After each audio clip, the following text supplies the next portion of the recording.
ఖగోళ శాస్త్రజ్ఞుల కృషితో విశ్వంలో మనకు తెలియని ఎన్నో అద్భుత అంశాలు వెలుగులోకి వస్తున్నాయి. భూమిపై కాకుండా వేరే గ్రహంలో ఎక్కడైనా జీవులు ఉన్నాయా, జీవానుకూల వాతావరణం ఉందా అనే అంశంపై శాస్త్రవేత్తలు ఎప్పటి నుంచో పరిశోధనలు జరుపుతూనే ఉన్నారు. ఎన్నో ఏళ్లుగా అంగారక గ్రహంపై జీవానుకూల వాతావరణం ఉందనే వాదన ఉంది. గతంలోనే పరిశోధనలు ఈ గ్రహంపై నీటి ప్రవాహాలను సంబంధించి ఆనవాళ్లను గుర్తించారు. అయితే ఇప్పుడు అది నిజమని మరోసారి రుజువైంది. ఒకప్పుడు చల్లగా పొడి వాతావరణం కలిగి ఉన్న అంగారక గ్రహం ఒకప్పుడు ఇలా ఉండేది కాదని, వెచ్చటి వాతావరణంతో జీవనానికి అనుకూలంగా ఉండేదని శాస్త్రవేత్తలు వెల్లడించారు. అంగారక గ్రహం గురించి మరిన్ని పరిశోధనలు చేసిన యూనివర్సిటీ కాలేజ్ ఆఫ్ లండన్ పరిశోధకులు అరుణ గ్రహం ఉపరితలంలోని పురాతన ప్రాంతంలో గుర్తించిన నదీ అవశేషాలను విశ్లేషించి తాజాగా ఈ విషయాన్ని వెల్లడించారు. అరేబియా టెర్రాగా పిలువబడే అంగారక గ్రహం ఉత్తర ప్రాంతంలోని పురాతన ప్రాంతంలో పరిశోధకులు ఇటీవల పురాతన నదీ అవశేషాలను గుర్తించారు. వీటిపై జరిపిన పరిశోధనలో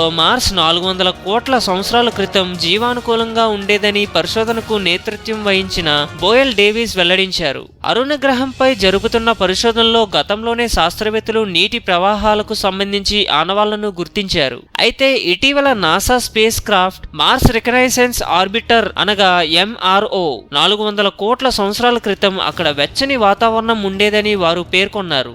మీరు ఈ వీడియో గురించి ఏమైనా చెప్పాలంటే కామెంట్ పోస్ట్ చేయండి. చివరిగా సబ్స్క్రైబ్ చేయడం మాత్రం మర్చిపోకండి.